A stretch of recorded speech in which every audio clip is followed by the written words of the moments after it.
I just love talking about this journey that you were on. Let's talk about what they do with you here. You're going to be the top authority figure on TV. And Meltzer would say this. Prichard came out with his speech. Prichard talked about how just a few years ago, Impact had so much hope, but it never happened. He said the TNA name is dead and the company will now be known only as Impact Wrestling from this point forward. He said the company has a great hybrid wrestler as world champion in Lashley and that nobody could beat Lashley. And this is where Alberto came out and issued a challenge. Ethan Carter III also came out and said there's no way Alberto deserved a title shot since he had never wrestled for the promotion and he wanted Lashley. Lashley blew him off, saying he'd beaten him so many times he didn't deserve a shot, so he would instead be facing Alberto.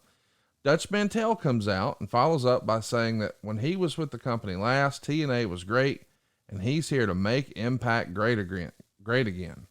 He talks about how the company had AJ Styles, Kurt Angle, Samoa Joe, Bobby Roode, Sting, Christian, and Kevin Nash, but they all left because of no vision with the people who were running the company. Mantell said that even more important than those people leaving was how the fans also left. He said it's his job to bring those fans back, and he said the only person he answers to is his boss, and the fans are his boss. He said Impact Wrestling is going back to being all about the fans, and asked everyone to stand up, put their hand over their heart, and say, "We the people will make Impact grow." So, in hindsight, what did you think of that creative or execution? Hey guys, we sucked, but we're better now. And I know that on some level, some people would be critical of that, but if you just study business, boy, it really worked for Domino's. Domino's was losing market share, and then they just came out and said, "Hey man, our pizza used to suck, but try it now because we're doing da-da-da-da-da." And man, it really turned business around for them.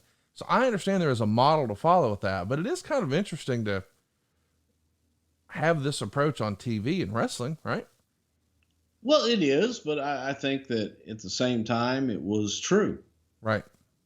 So you can ignore your past or you can embrace it and build off of it. And that was the attempt at this point, was to look at what had been done previously in the company and pick out the strengths, accentuate the negatives, and turn them around.